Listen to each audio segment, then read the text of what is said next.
I put a second coat on the same way I did the first, and I wanted to give you a good look at how it looks. You can see the finish is not smooth yet. See the rough around the edges. So it's a process of continuing to build it up until it gets smoothed out. And that can take anywhere from usually about maybe 6 to 8 coats. So that's what I'm going to do. I'm going to keep going, and then when we get near the end, show you what it looks like. So I was wrong. It only took 4 coats. But on number 3 and number 4, when I hit the bottom, I went a little bit heavier on the coat. And you can see what I'm talking about. It's smoothed out. You don't see all the dimples in it from the casting. Now it's time for the next step in the process. And here it is. This is the next step. That's what I put on it. Minwax, lacquer, clear satin. I buy it from Home Depot. The lacquer application is one smooth, even coat, just like the first coat was on the plain body to start with. You want to make sure you get the tab on the back. And same thing. Not real heavy.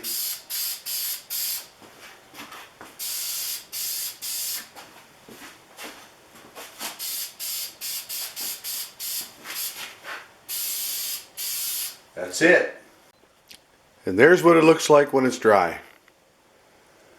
So you can see it's all leveled out real nice. But we're still not done.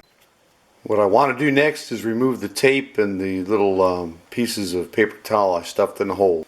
The longer you wait after the paint dries to do this step, the harder it's going to be. So I take an X-Acto knife. I didn't tape off the top edge here. So it's got paint on it and there's not supposed to be paint there. So you take your X-Acto knife, run it around, remove that paint. You look at the throat, on the front edge of the throat, not supposed to be Japanning there. So you take the X-Acto knife and you trim that off. And then you go around the inside edge of everything and also just trim the inside edge. I'm going at an angle right here around the inside edge. Move that across the front, around the frog base, so the paint doesn't come all the way up to the edge. And then I take my sanding block and I hit the outside edges of this, and it's all best to do it while the paint's still just a little bit soft. So I finished the trimming all the way around.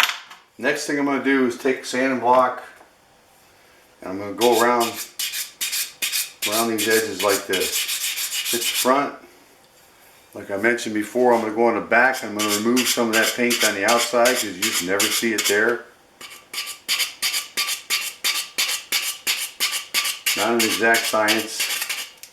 Then I'm going to go across the top edges like this and sand them. Hitting them up here, holding my block level, removing the paint. So now I've got all the paint removed from places it's not supposed to be. Sanded these top edges, corners, removed a little bit on the back corner. You can nick a little bit off the back of that heel right there because it's all, you want to make it look like it's got some wear to it. But the next step, 4/0 steel wool, not real heavy, and you're going to rub the whole thing down, just going to dull it just a little bit. Okay, so I fast forwarded, I've steel wooled the whole thing. These edges right here on the inside, you can rub on those just a little bit harder on the inside corner. What you don't want is to have your finish out to the edge chipping away on you. So hit them real good.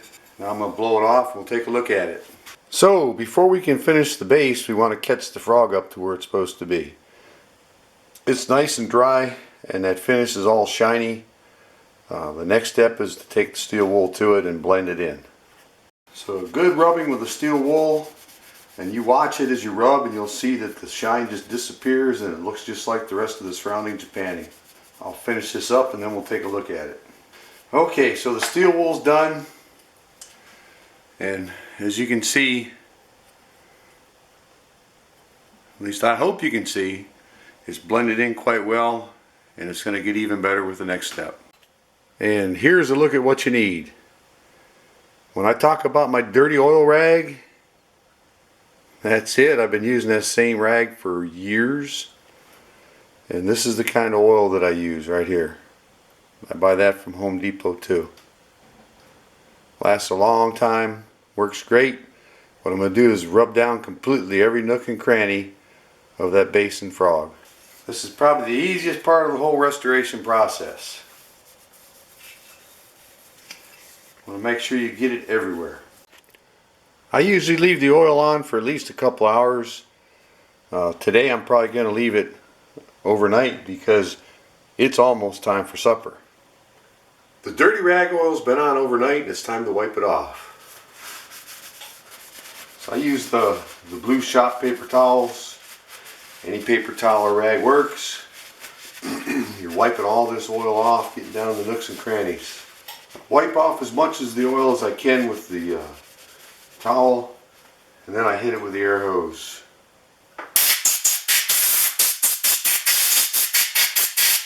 You just get into the nooks and crannies with a hose and blow some of the oil out that you couldn't get with the towel, then you repeat the wipe with the towel. And the last thing I like to do is take the old wooden Q-tips. I buy great big bags of them at Northern Tool, various sizes and lengths, and I take that in all the corners, wipe it around, making sure I've got the last of the oil off of this thing, and I repeat the same process for the frog. And oh, aren't they beautiful? There's a look at what it looks like with the new finish on. I've done this with a lot of planes, and I do a lot of planes, and there are times when I lose track of which ones I've done and haven't done and can't tell the difference. I mean, it's about as good as it gets when it comes to matching the look and feel of the old Japanning. And I failed to mention that the lacquer as a last coat is what really does it for me. That lacquer actually melts into the black paint and it changes into something completely different. They're probably incompatible, but I'll tell you what, it works really well. The last thing that I want to do to these is I'm going to give it a coat of wax. I just like the additional appearance that it gives. So I will do that, and we'll take one more look at them before we put it together. Wax on, wax off. And this old 604 is ready to go back together. There's a look at all the parts. They've been cleaned up while I was working on the new finish. There's a nice looking iron right there. We're going to see what it'll do. Beautiful tote. Love that graining on the knob. Nothing more to say other than to put it together and test drive it.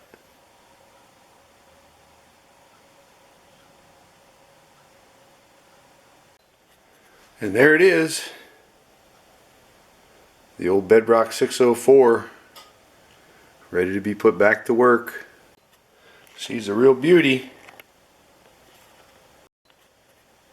I'd say the Japanning's done and it's time for a test drive.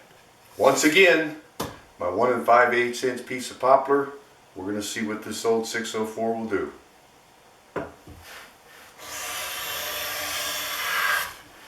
Wow. Nice see-through shavings.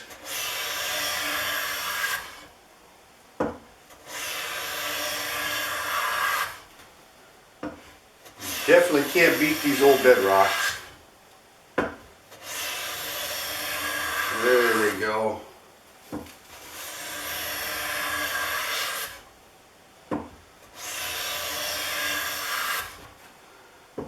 There's going to be some woodworker that's going to be very happy with this plane. Just listen to that thing slide across there, almost effortlessly, taking off see-through shavings of poplar. The shavings from this old 604 came in at about half the thickness of a human hair, 1/1000th of an inch. I could have played with it and probably got them thinner, but I know what she'll do. The new finish is beautiful. So my secret to finishing the plain bodies and frogs isn't a secret anymore. It's out for the world to see. I hope you all like it and use it, learn something from this.